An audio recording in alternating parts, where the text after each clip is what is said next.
Hello and welcome. Last time you saw me, I was filling in all the flats for the coloring, and I'm gonna be perfectly honest, I ended up accidentally not saving, so when I closed out, I lost all my progress and I had to color this back in all over again. So if there are some things that are different over here or over here, where the actual layers are, that's because I had to do this all over again from scratch. So in this part of the whole process, I'm going to be doing shading. How I do shading and stuff is I always do stuff on new layers. I use both multiply and overlay layers for when I'm shading, so it varies.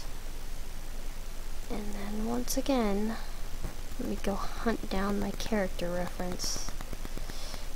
Click, click. There we go. Figure out how I did the shading for the skin, because I honestly can't remember. Let's see if this looks right.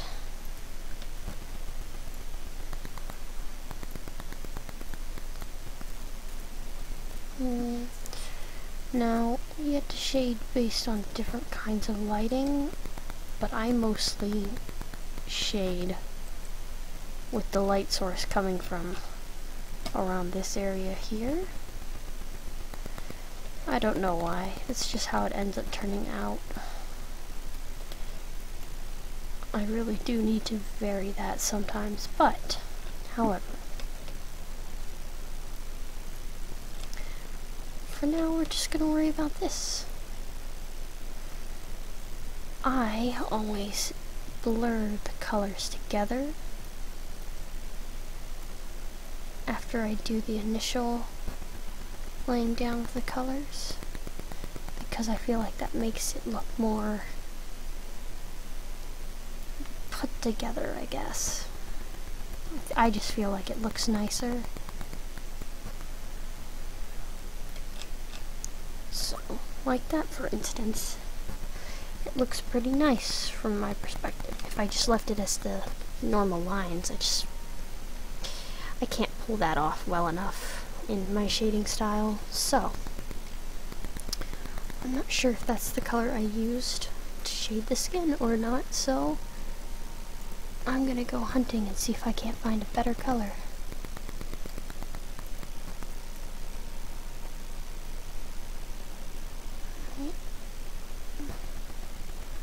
Was that the color I used, or was this the color I used?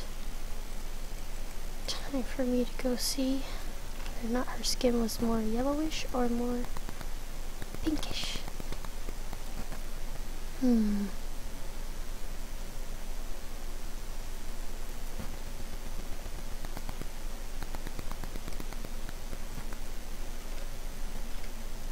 That looks close.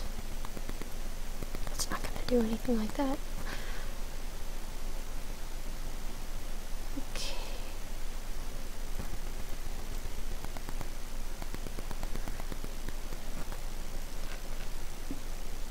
Alright, the other thing I do for the skin layer is I add a layer on multiply for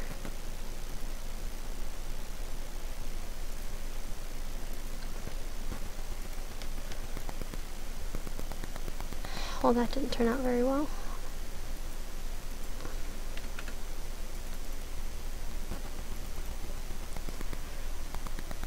I add some pink into the picture.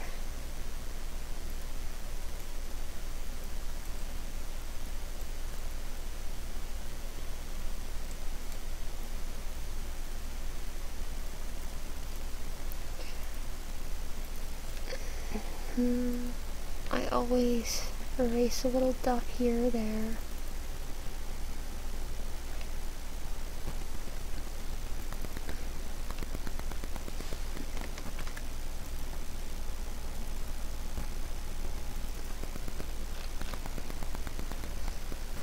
It looks cute.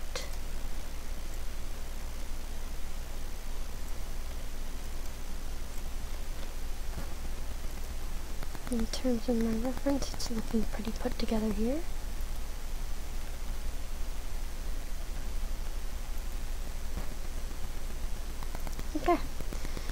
Now, move on to the hair. The hair is one of the more complicated things I do with shading. So I take the color of the hair that I'm using, and the next step I go through is placing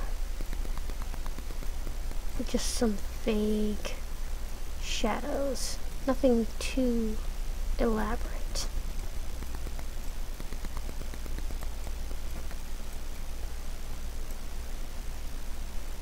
So like that, for example.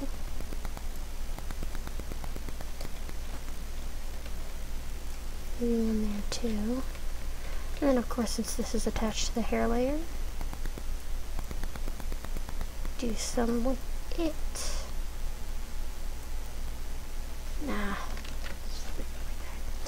So, the next thing I do with that is I duplicate the layer. And then on the first layer I have, using the standard blur tool, I blur the first layer completely. Adds a little bit more to the shading. A little bit more variety, I guess.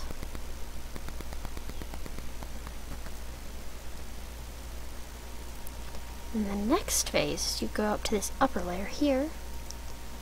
Then I switch to the Soothing Watercolor tool, which, for those of you who are curious, I'm working with Manga Studio 5. It's a variant of Clip Studio Paint. Or rather, it is Clip Studio Paint. For all intents and purposes, just think of it like that. So this tool they have there, but you see how the way it blurs is slightly different? Kind of gives it a more strand-like feeling. So I do that.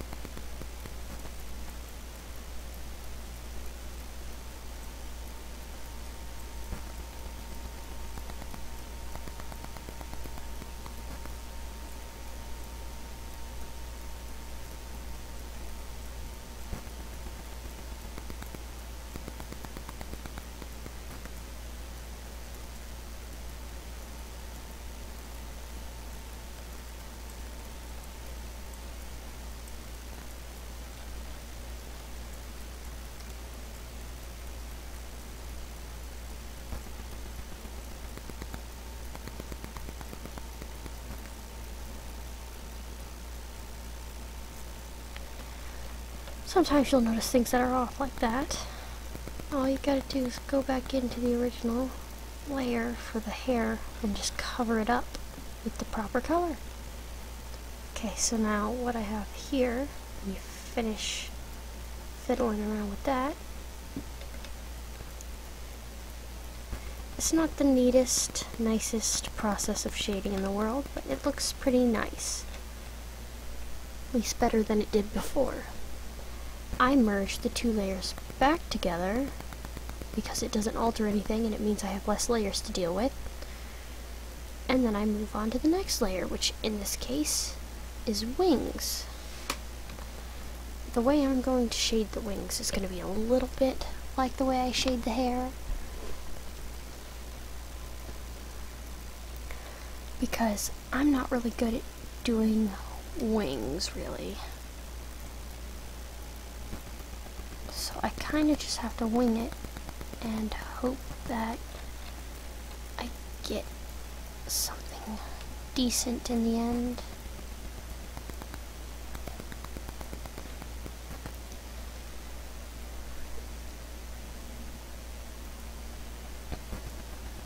And I said similar to hair because I do the random lines and all that, but I don't create a second layer.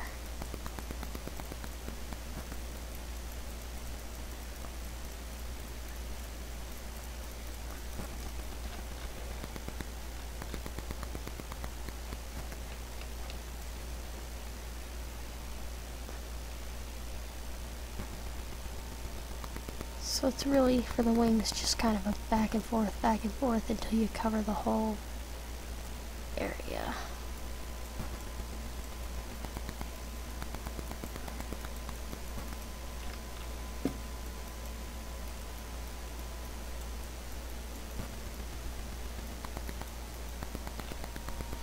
There we go for the wings.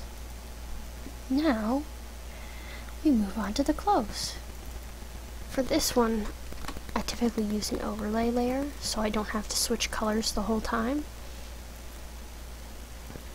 I'm going to use a darker color to do the shading here. You gotta make sure to clip all the layers at the layer below so you don't have to worry about it accidentally shading like the skin or the wing layers.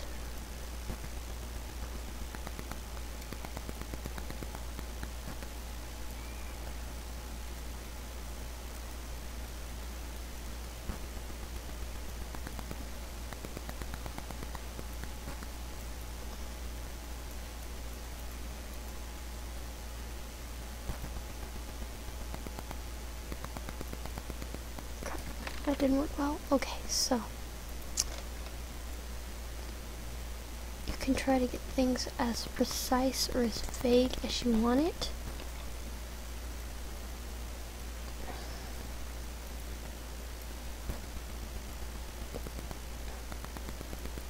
Because in certain cases, it will be better to have only vague shading.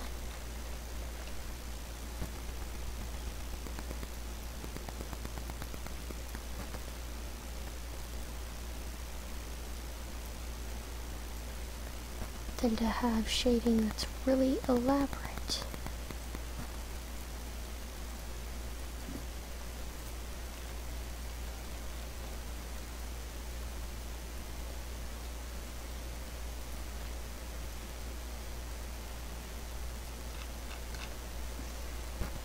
Alright, and then I just go over here to the regular blur tool again, and then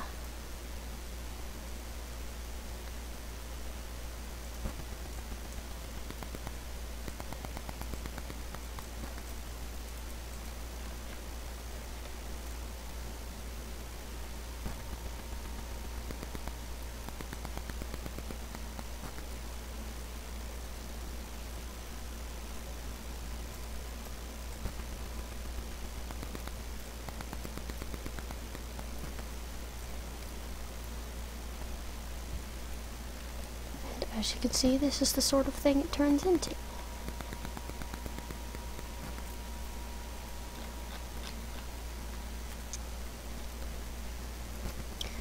Finally, you go up here to the eyes layer, and that will be a multiply layer. And you begin with the basic process of shading the eyes. I always start out, well, obviously not like that, that's no good.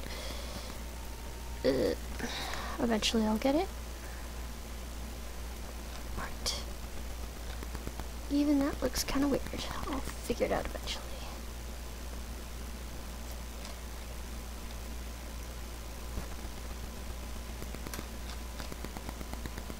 That's a little better, okay.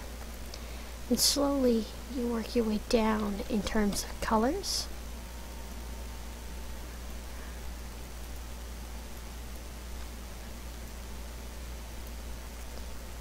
Until you get really, really dark.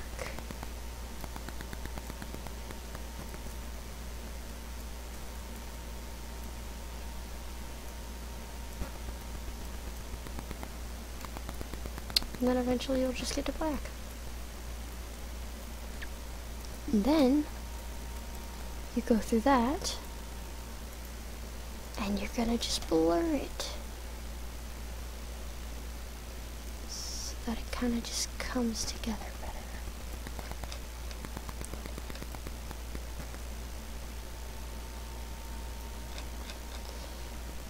And then I always try and find the perfect size. I just slap a little black circle in the middle. Maybe not like that. What is with that eye? It is just off.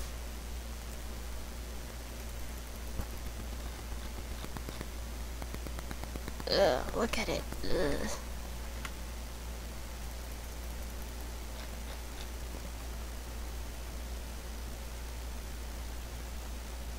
I think that eyeball will just always be a little bit off. Just gotta try my best to make it as not off as possible.